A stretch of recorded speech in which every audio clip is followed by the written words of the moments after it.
Hello everyone, welcome to Rockshire Gaming. My name is Eric. Today, CMON dropped another main expansion for Zombicide White Death, so that means we are going to be doing another look at the various updates since our last update video. In this video, we're going to be covering Zombicide White Death Kickstarter updates 46 through 57. So that's right, we got about 12 updates or so to cover in this video right here for Zombicide White Death. I'm just going to say this at the beginning of this video right now.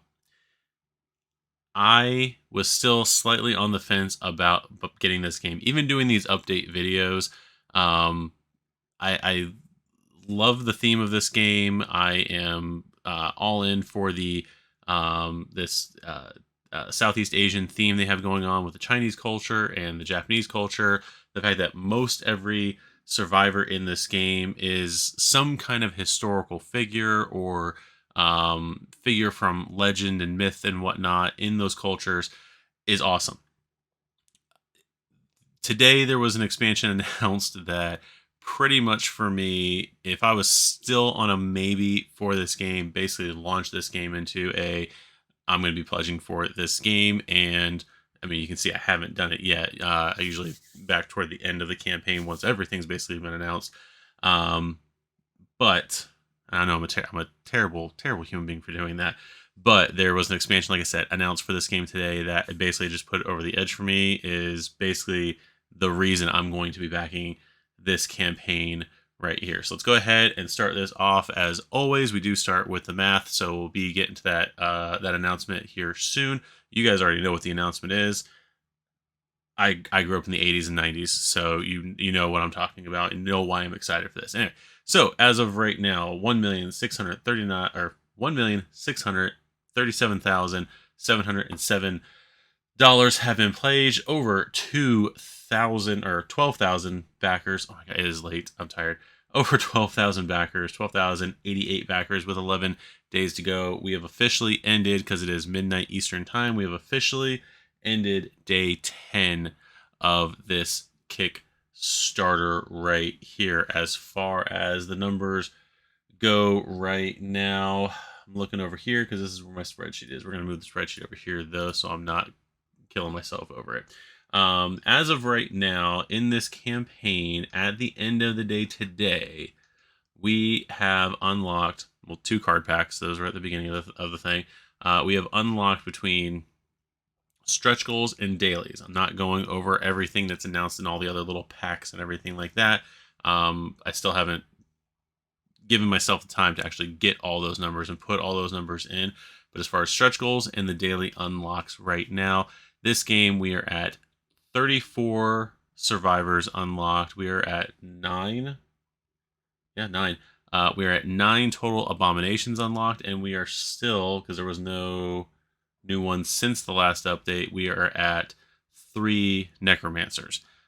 We did also get another zombie type, and we'll kind of go over that when we do the updates.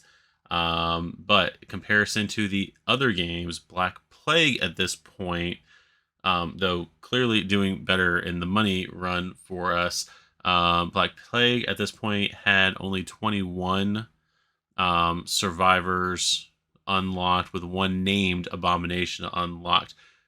Green Horde still actually at 21. They unlocked a survivor during the same time frame. And when I go over these 2 other campaigns, Black Plague and Green Horde, I'm going by where they were in this video by the end of day 10 for their campaign. Green Horde still was at 21 survivors, even though they unlocked a survivor. But that's because the one Grand Inquisitor character that was a survivor, CMON decided to switch it over to being a necromancer. So they're at 2 necromancers now as far as that campaign goes, but it left them at still 21 survivors. So technically we're getting more survivors. We've got more named characters unlocked at this point in the campaign. But that again is because even in Black Plague during this time frame, they unlocked Muriel character on the 15th, so on day 8 of the campaign. Then the next stretch goal was 4 more NPC zombies, and then the next stretch goal after that was 3 new vault cards. So, like I said, in that campaign, they had a lot of either stretch goals for unnamed characters, like tons of like the 4 NPC zombies. There are literally right now, 1, 2, 3, 4, 5, 6, 7. There were 8 of the 4 NPC zombie stretch goals in Black Plague. Black Plague at this point had 45 total stretch goals unlocked. 8 of them were that. So yeah, there's that. And then same thing, kind of with Green Horde. They had the Fatty Busters on day 8 that were unlocked, and then they unlocked 1 more character on day 8, and 1 more character, or they unlocked a character on day 9, and then another named character, it looks like, on day the other one, the day 10. That's what it was. So yeah, so there is all of that for those campaigns. Now I did go through and also wanted to take a look at what was going on in, and I've got it written down here, not on my spreadsheet for some reason. I did compare this to Undead or Alive. So comparing Undead or Alive to White Death, like I said, survivors were at 34. Undead or Alive, for the same time frame, they had 37 survivors unlocked. They also had 5 abominations unlocked, one of those being from stretch goals, the other 4 being from 4 to 5 being from the daily unlocks, because all they were unlocking with those was abomination, and then a walker, abomination, then a walker, abomination, then a walker. So that's where that's coming from, right there. So yeah, we've got quite a few things there.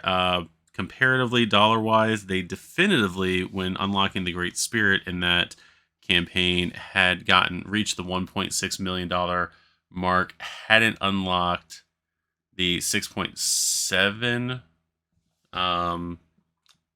dollar mark. I think it was, my tabs are gone, but I think it was the snake, whatever stretch goal number the not Steve Martin character was in the campaign. That's the one they unlocked. But yeah, they were, by the next day they were still trying to unlock a $1,670,000 or $70,000 goal. So again, money raised wise, this game is tracking basically with Undead or Alive at this point. So it's the more fair comparison would be to track it with that. At this point in Black Plague, they had raised definitely 1,800,000. So we're only 200,000 below. 1,820,000 was the stretch goal for the 3 vault cards, and over at I didn't write it down for Green Horde. I just know it was over 2.3 million at this point. So yeah, we're definitely tracking a lot more with Undead or Alive. But anyway, let's go ahead and get into what was unlocked. We are going to first look here at the daily unlocked. Cry Like Hail. It's knock knock time. So they opened the door, and the first thing that was unlocked on the 12th was this Toy Eye. He is a little tiny abomination. He just is a disgusting little imp that are unique. These disgusting little imps are not unique to the plague. They're not actually children, but demon-possessed corpses employed by shamans to spy on their enemies. That is gross. So, a little bit about what it actually does right here. These little fiends can do little harm to you, but you would be wrong to underestimate it. It zips around the battlefield at great speeds, stripping you of all your precious equipment in an instant. Before you know it, you are left with nothing to fend off the undead Horde. I don't have where this is from. I actually tried looking it up. I couldn't find it for some reason. But yeah, there is going to be that abomination coming at us today. What waits beyond the walls has been known to make a monkey out of us. I had no idea what this next goal is, and I actually had to watch through the live stream that occurred today to find out. So anyway, so we're going to stay frosty and go to the next update. The next update was not for another stretch goal, but it was for another one of those warrior packs.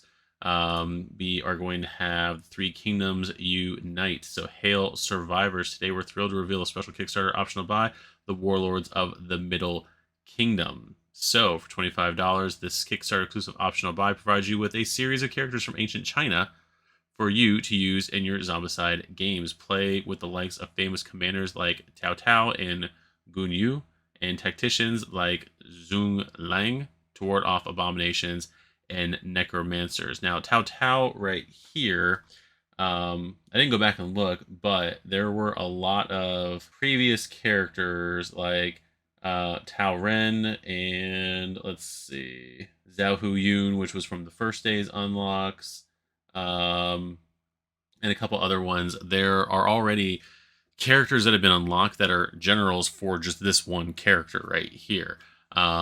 So I like how we're getting some of those like main warlords for people that we've already actually gotten in the game, kind of like, sorry, I'm getting distracted trying to read through my notes over here. Basically saying that we are getting like, now we have the generals, but now we actually even have the warlord to go with those generals. So that's actually pretty cool how this pack, especially, and the other one probably does too. I just more noticeable because I recognize from the research I've been doing on this Kickstarter, I recognize some of these names more than I did the last pack, the Rising Sun pack. But then we have Gun Yu, who is going to be using pole arms. We've got Liu Bai, has always been excellent commander, making use of his experience to command the guards effectively and efficiently, and because of his command expertise, he's most suited to fight alongside other survivors. So let's go back up here first, because I didn't actually pause on the model. So there's Tao Tao's model right there, looking pretty awesome. There's Guan Yu, and there is his model, and Liu Bai with his model, and then there is Sima Yi. He looks like he's going to be a spellcaster of some sort. Yep, barrage zone spells to bombard foes. Sun Jian. Let's see, it looks like another melee combatant more so. And then we're going to have Zheng Fei. Again, another warlord general melee combatant right there. There's his model right there. And then Zoyu Yu. I apologize profusely. I'm terrible at these names. Yep, so there is his model right there. Looks like he's going to be using ranged weapons as well. And then Xiong Zhang. Spent studying battlefield tactics, particularly things about spellcasting and magic, just like the many battle plans he has memorized. He's committed spells to memory and is able to cast them with a little F. Okay, so another spellcaster character. Then we're going to get Zhang Zhou, which is going to be another necromancer character. So yeah, so that is going to be, what's this necromancer says.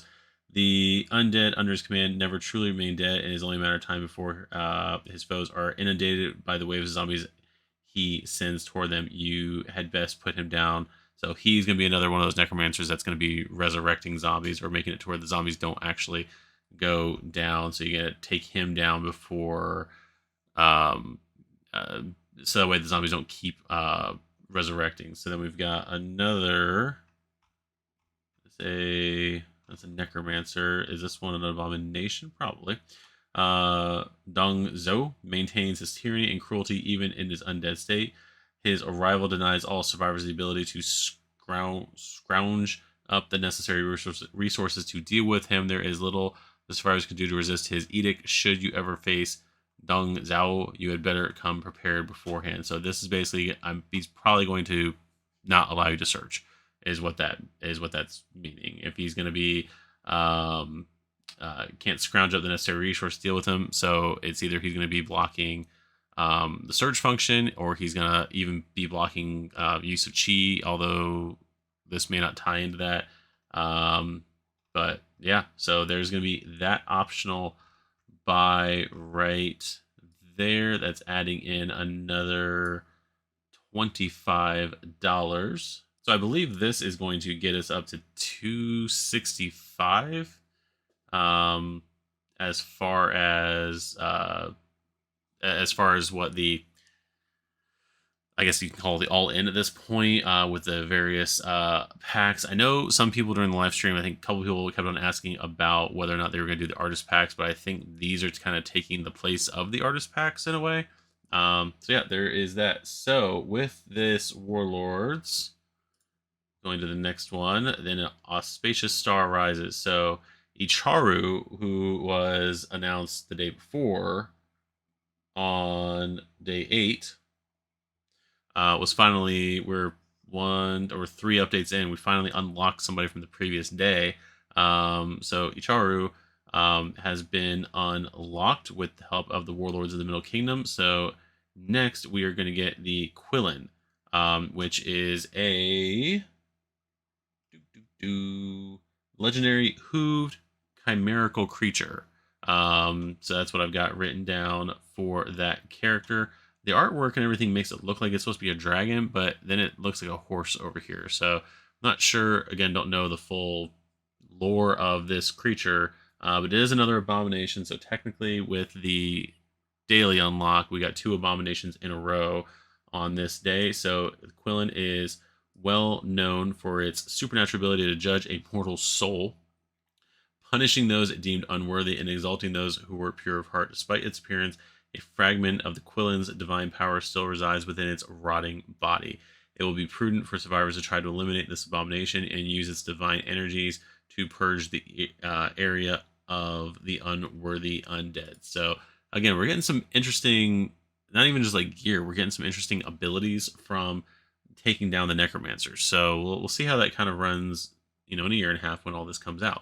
So that was the next unlock at 1450k right there, and that is, I believe, everything that was announced on day 8. So this character was unlocked on day 9, which is what we're going to have right here, a man on a mission. So now we're on the 13th of April, and the next thing we're going to get here is Tong Sanzang. He's going to be unlocked at 1490. It says, having spent his life devoted to the teachings of a goddess, Tong Zhengzhang is a master of the mystical arts. While he may not be able to sling spells as quickly as the other spellcasters, his huge arsenal of harder hitting spells more than makes up for it. His fervent incantations allow him even to melt heavily armored foes with a simple spell. So there is that. This character I have is based off of a Buddhist monk named Zunzang. That this character specifically was in the story of Journey to the West, and that this character is based off of that other character I mentioned.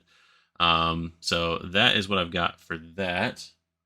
And then after that, we've got the daily unlock. So the daily unlock was Kotai. Now, I didn't know what this was. I just figured this was just another Coquin character, or however you pronounce that.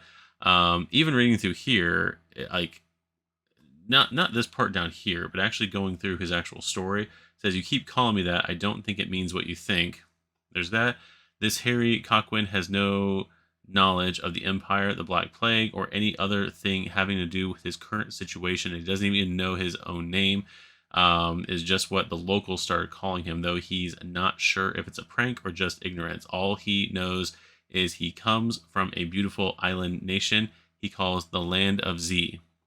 Where everyone lives free, loves their neighbors, and looks out for each other. Clearly, he's not right in the head, but that hardly matters now.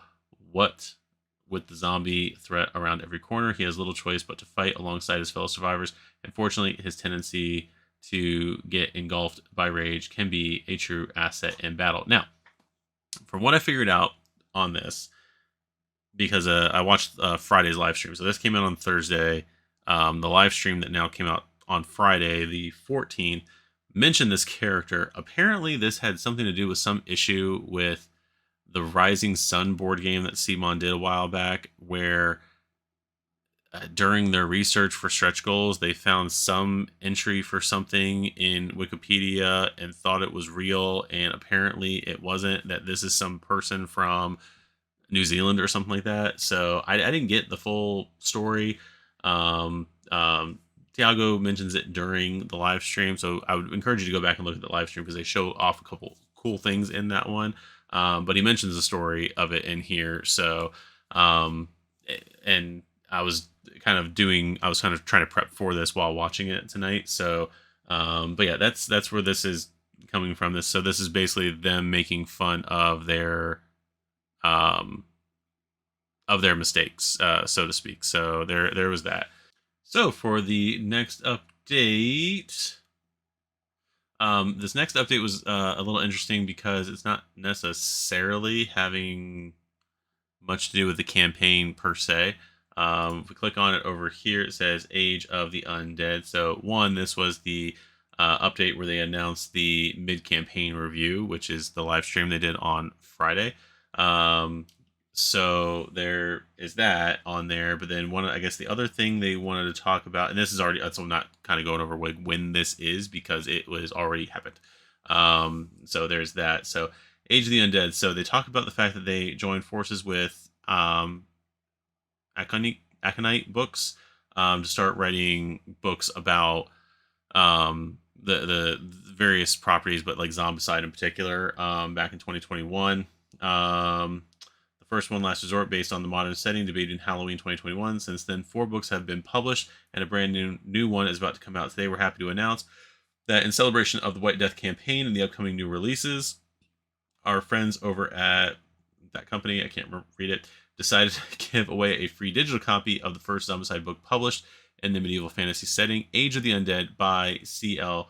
Werner, to all backers who confirm their pledge. The book will be delivered via email and EPUB format directly to backers who confirm their pledge by the pledge manager deadline. Unconfirmed pledges and $1 backers will not be included. So there is that. So yeah, you're going to be getting that, and then the sequel to the Age of the Undead and the second book in a planned trilogy in the medieval fantasy line. It is set to come out. Isle of the Undead. So now there's Isle of the Undead. So that's the second book. So that's kind of going over the books and everything. So not necessarily important to this, but cool nonetheless if you want to look into, if you're already a fan of the Zombicide novels and you that are out, and then you want to actually start getting the ones for the fantasy line. So there is that right there. The next update says all hands on deck. So this is now day 14. So where are we at? 13. Yep. So now we're on day 14. So that is this morning or yesterday morning, depending on if you're watching this on the 15th, which you are. So it says, Hail Survivors. Tang Zhang has been awakened. So that was unlocked at 1490. Our next stretch goal is hailed through some stormy weather. Yi Sun Sin. When we reach 1530, we will unlock for all backers the Kickstarter exclusive Survivor Yi Sun Sin, included his figure ID and card. I do have that. Apparently, I can't spell right, but that he was a Korean admiral. The funny thing is, I'm looking at this, and I was looking at this on my phone this morning, while also watching a video. And this has nothing to do with anything. But I was watching a video on Trek culture. It was their ups and downs video for the last episode of Star Trek Picard, and they were going through the part where they're like naming all the ships that were on a display. And as I'm literally reading in my head, trying to read Yi Sun Sin, the host of the show reads the name out loud because apparently it's the name of one of the 50-something Federation ships that are in this master display shot. but I just thought it was weird because I'm literally reading through here and I'm sitting here saying in my head, our next stretch goal has sailed through some stormy weather. Yi Sun Sim, and I'm hearing the words on the television as I'm reading it on here, and it was kind of a weird like meta moment for me. So thought I'd share that with the couple hundred of you that might watch this, and probably the 20 of you that got this far in the video. I'm very self-deprecating. Sorry. But anyways, that is unlocked at 1530, which was unlocked eventually, but says his master of defensive tactics, Yi Sun Sin, is much more resilient than any other survivors. With the help of his allies, he can easily weather an assault from an abomination. However, he prefers to get in and get out of a fight quickly, never overstaying his welcome, maximizing any opportunity he is given to take out as many foes as he can. So there's that character right there, and make sure you stay frosty. So the next update was the daily unlock, and it is the Kappa, which I believe is a Japanese turtle demon. And I know that from the third movie of something that we'll talk about here in a few minutes.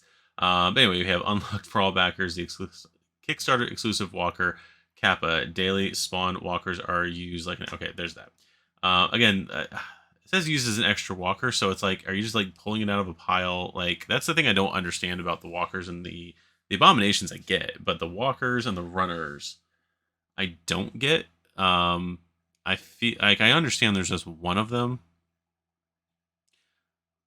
but I feel like there should be a card still that says that you mix in with your deck that says draw this guy plus this many other walkers for blue, yellow, orange, and red. I don't know why they're not doing that. It might be something that I put in there myself. I don't know, but it's just kind of strange because I think the same thing happened in Dead or Alive, where it's like, okay, well, when do I use these walkers? But anyway, so let's go ahead down here. The Kappa is a tricky foe, preferring to hide from his attackers, waiting for the opportune moment to strike. However, they are also rather polite beasts that cannot reject an offering, even amid combat. Distract it with the edible contents of your backpack, and maybe you'll have a chance to smack it down. So I guess if you have the apples or some other food that may or may not be in the game, you can, I guess, distract it. And I guess from what they were saying in the live stream, it just loses its activation if you do that. So, so there's that. So it says, hopefully tomorrow's encounter will bring us some good luck. I'm wondering if this is gonna be like one of those like was it those Chinese or Japanese, I can't remember which one, like those good luck kittens. But we'll see what that is. So the next goal here, did you see that, is the one, the next update was the one I was most excited about. You guys hopefully it came across in the mail call video. I'm doing some other editing right now of some other videos for it, but there's a whole lot of things from the 80s and 90s that I am a big fan of. Masters of the Universe. I mean, I was doing a unboxing series. I got Masters of the Universe stuff right here that I'm currently working on through content of. I mean, you can't see it, but I've got like right here, going back again to the 80s.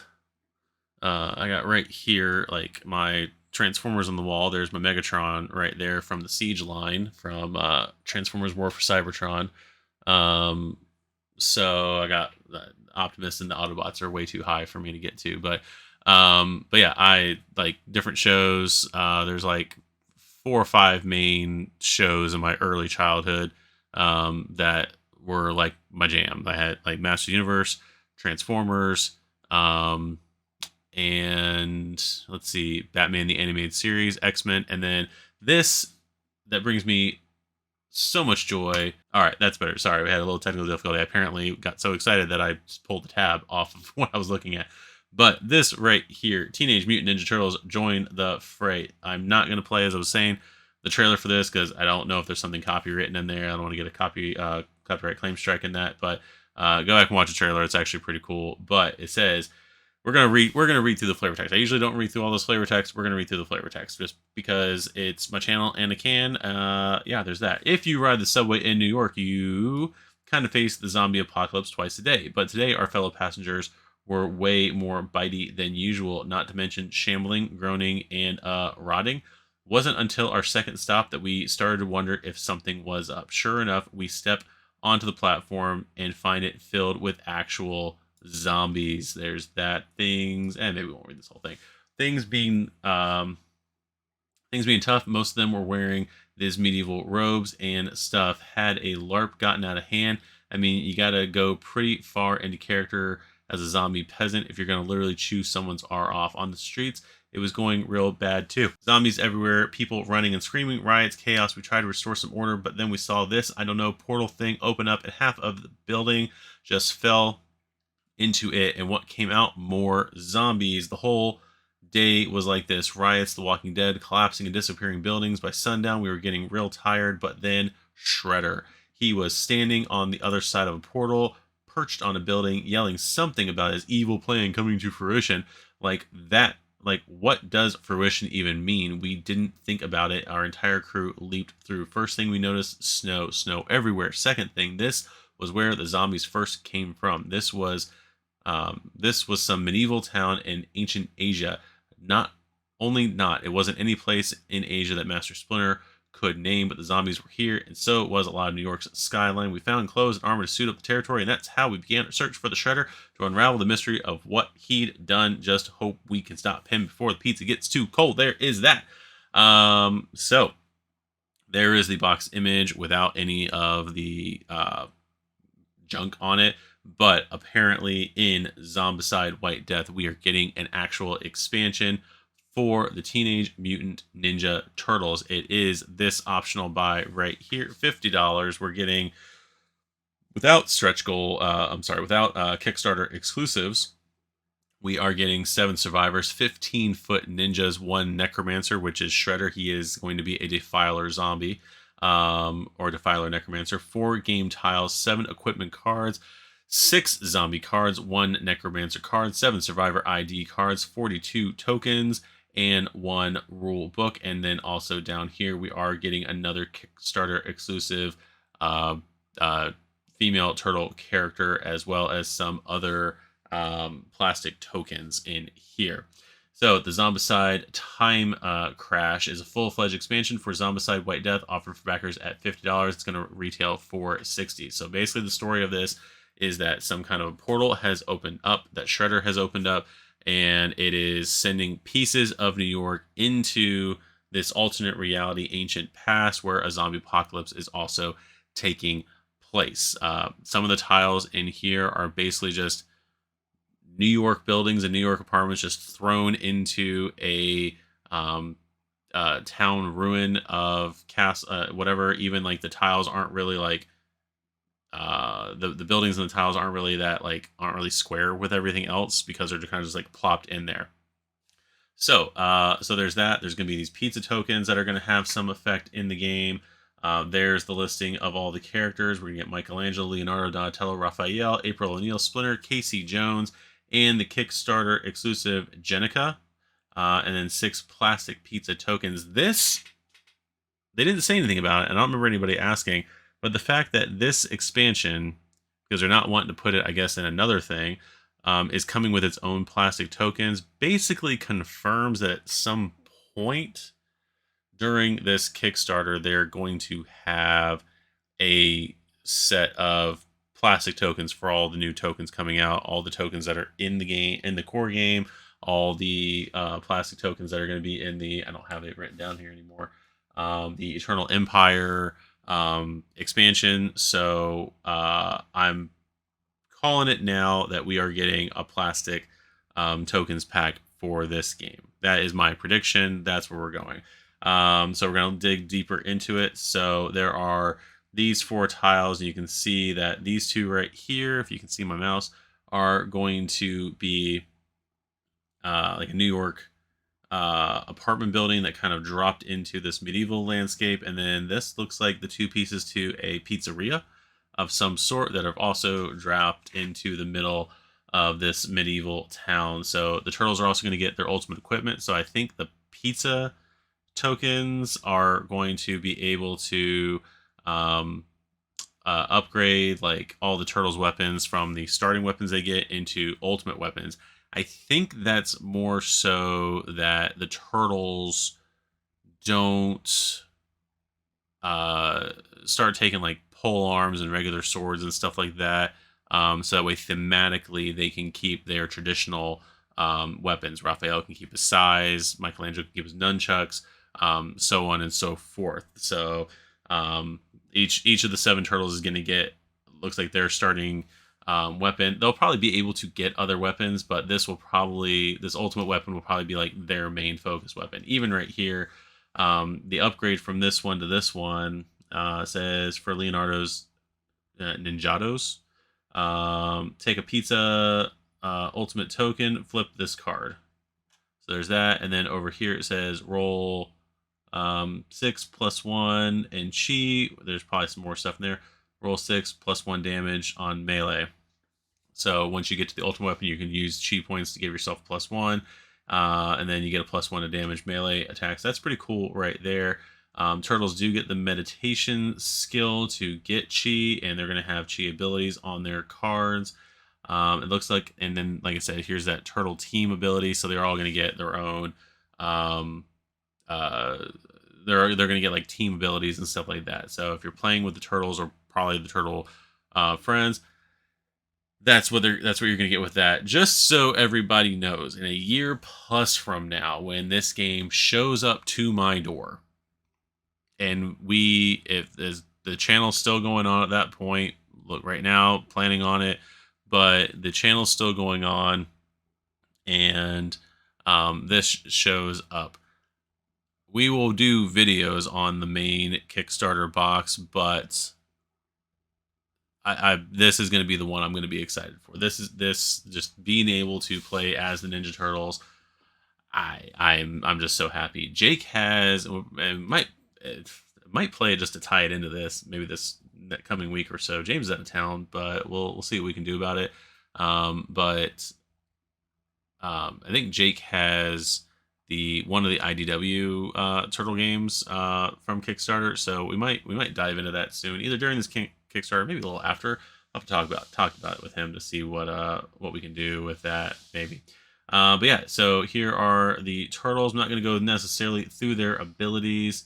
Yes, he just says Leonardo's lightning quick reflexes. So there is Leonardo's artwork, and they've already got the painted ones up. So there is his plastic model, and there is the painted by Big Child creatives right there. There is Raphael. He's probably the one that I like everything but the hat. I wish that he didn't have that big giant sundial essentially on his hat, but there is Raphael right there with just one side of him paint. Oh no, there's both sides. There is his painted side right there. I do like how the armor is. He's got blue armor. Raphael's got red armor, so that way you're not just having to rely on the mask for the color. There's that, and then we've got Donatello right here. I'm wondering if that bow staff is going to be considered a pole arm for game mechanic purposes, but there are his pictures of his stuff right there. And Michelangelo, admittedly, I think I like Michelangelo's sculpt and everything the least. I like it just looks so great here. He's like trying to shoot a gun, and the way it looks, I feel like there's a better way to position him, but it is what it is. So, but there's Michelangelo. Then we're gonna have Casey Jones, variation of his hockey mask. I kind of wish he would have just had a hockey mask on, but I do like the fact that they still gave him his hockey stick. But there is his character right there. April O'Neil is on this case. I don't like the artwork. I appreciate the fact that they're giving her like a lot of yellow in here to kind of tie her into her original cartoon look. Well, I mean, it was black and white, but the original comic, I think when they finally like colored it in, she was wearing like blue jumpsuit. I think in the original comic she was actually a assistant of Baxter Stockman, and then for whatever reason they made her a news reporter in the cartoon. So, yeah, there's that. But there is April. So I like the head sculpt here.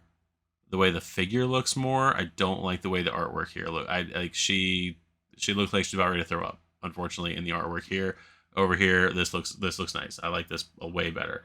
And then we've got Splinter. He almost looks like he's wearing a Hawaiian shirt, like he's on vacation. But anyway, there is Splinter right there. Unfortunately, the pattern on the back of the artwork here is not showing up on the um, back of the figure here. And Big Child Creatives, like, props to them trying to paint that on there.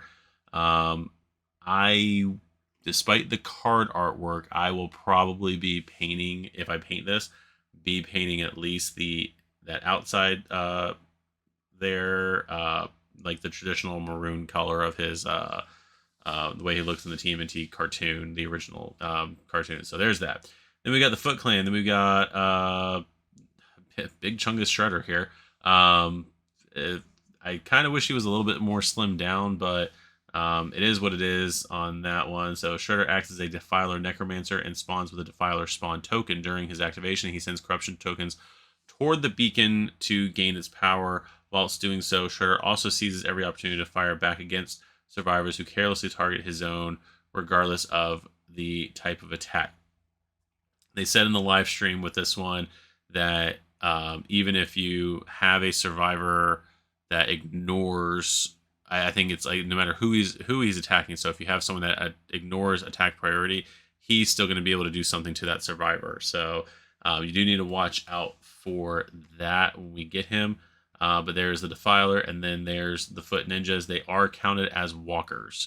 They prevent chi from being spent on combat actions in their zones, but they're going to have their own deck, I believe, and they also basically pop up where like objectives go and stuff like that. So they don't necessarily pop up in the spawn zone where they're popping up from. They'll pop up other places. So basically, they're going to pop up where you want to be. So that's pretty cool. There are the sculpts right there, the 3 different sculpts for the Foot Clan. And then we're going to have Jenica. I'm assuming she's got a big backstory from the comic book series. I've never actually read through the comics.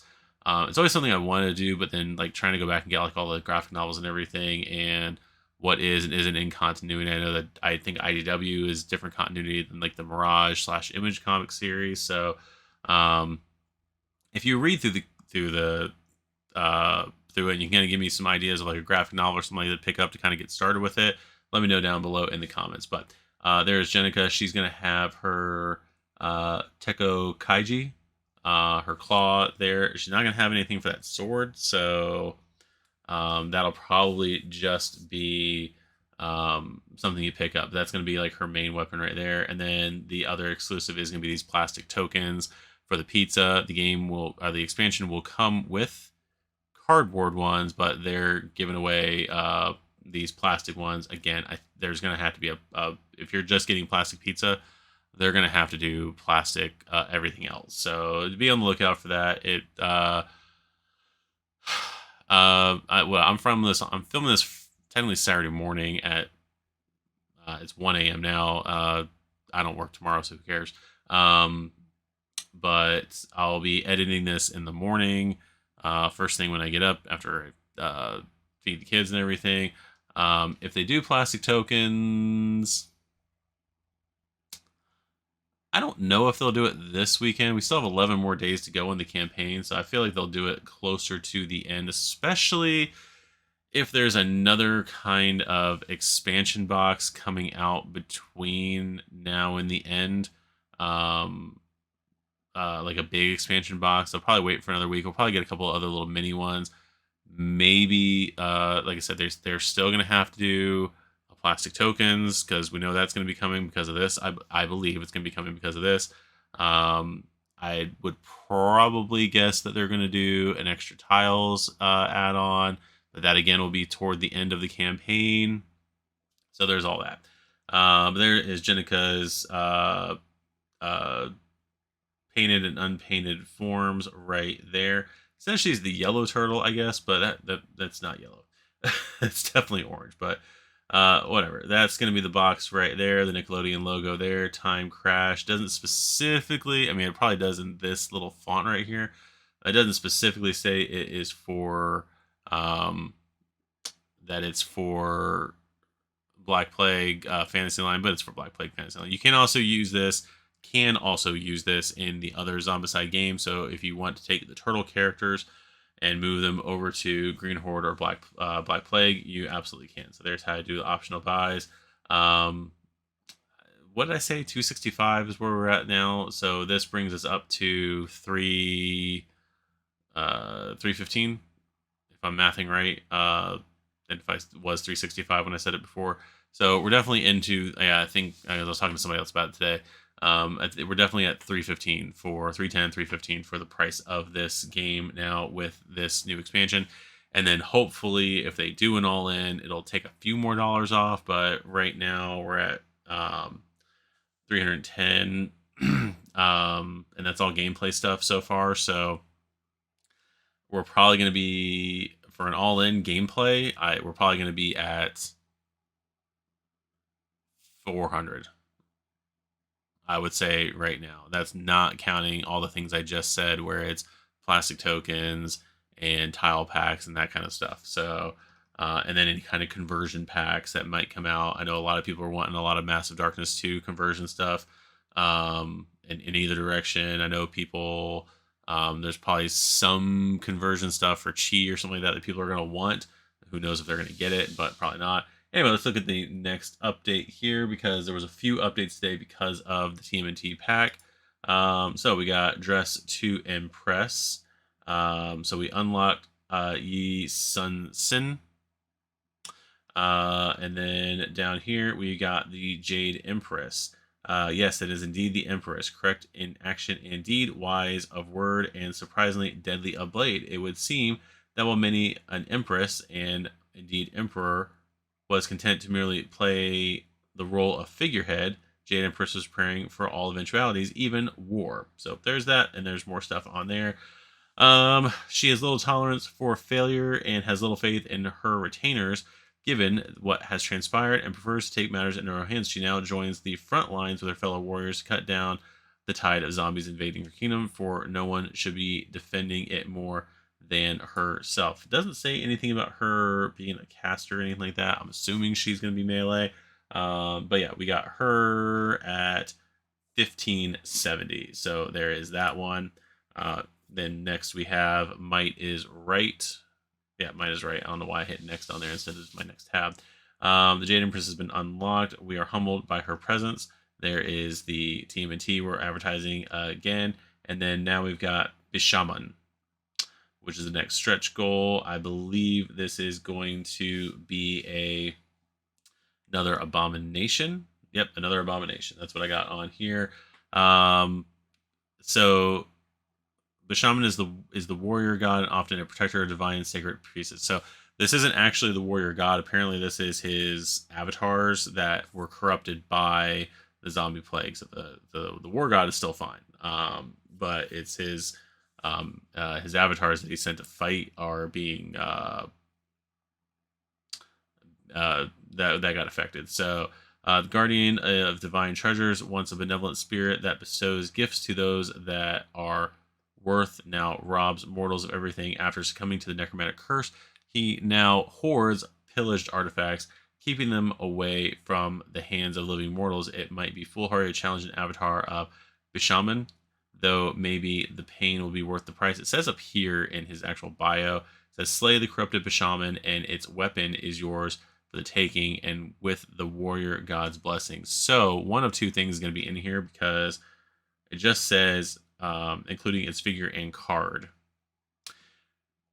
So I don't know if they are going to throw in his, like, a weapon for him, or if something about summoning him, like you get a vault weapon or something like that when you kill him. So we'll see how that goes.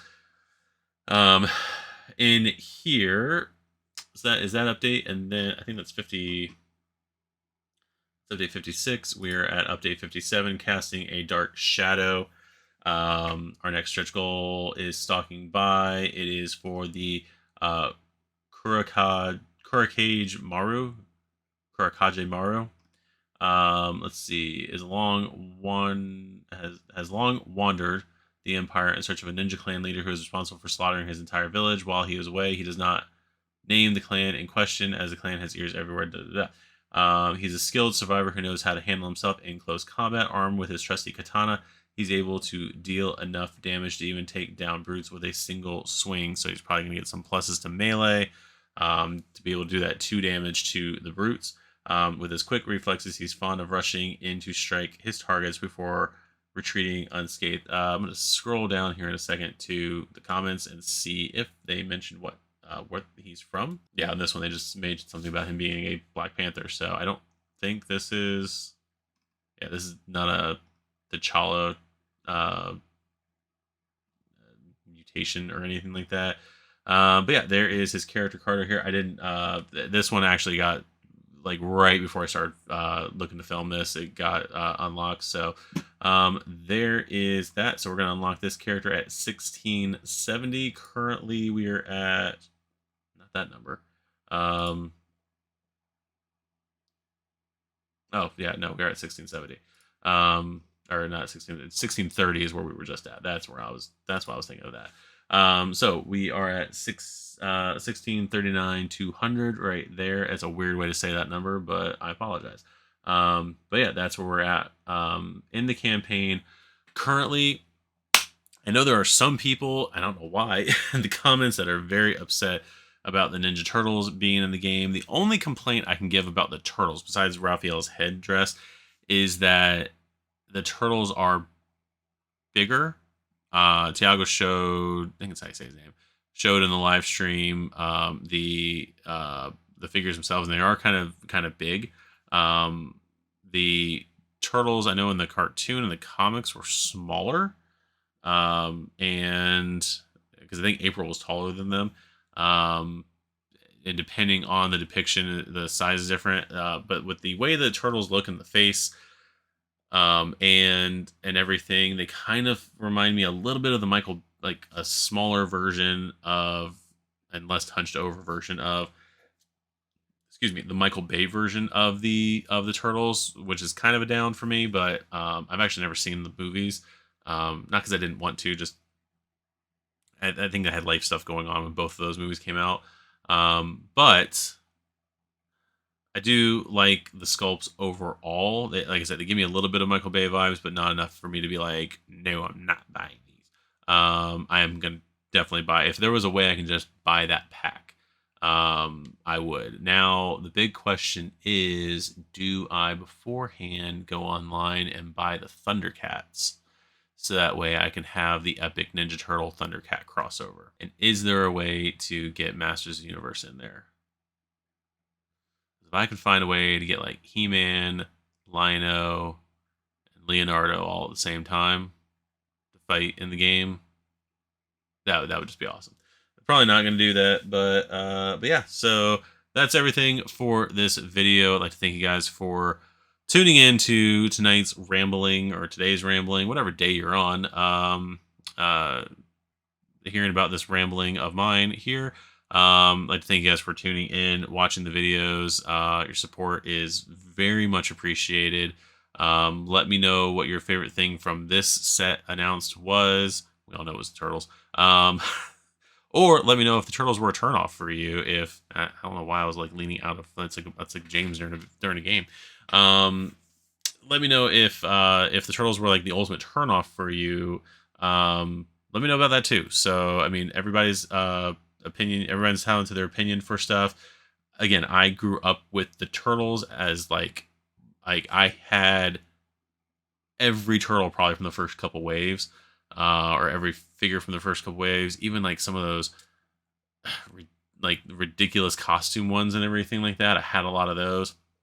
Now I wouldn't buy those for the life of me. I would just buy like the main ones and just be done with it. But like this pack is just vibing with me for whatever reason. This pack, for me, the storyline from it, how the turtles look, everything like that, is what Ninja Turtles 3 should have been. Because we've technically already had it in that story. The Ninja Turtles somehow go back in time to stop something from going on in feudal Japan. The there was no Shredder in that one because they've established in those that Shredder was officially dead at the end of Turtles 2. Apparently, the power of Vanilla Ice was enough to get him to never come back. But yeah, that pack for me, just as soon as I saw it, as soon as I read about it, it was like, oh, this is what Turtles 3 should have been in a board game, which to me is just awesome. So anyway, I'm gonna stop rambling on about this. We are over an hour on time, or actually we're just at an hour on time. So I'd like to thank you guys for watching. Please continue subscribing. If you haven't subscribed, please subscribe. Like this video. If you haven't liked any videos, go back and watch some other videos. Go back and watch this White Death series. I'm enjoying it, but and you will too. Anyway, so with all that said, we will see you guys in the next video. Bye.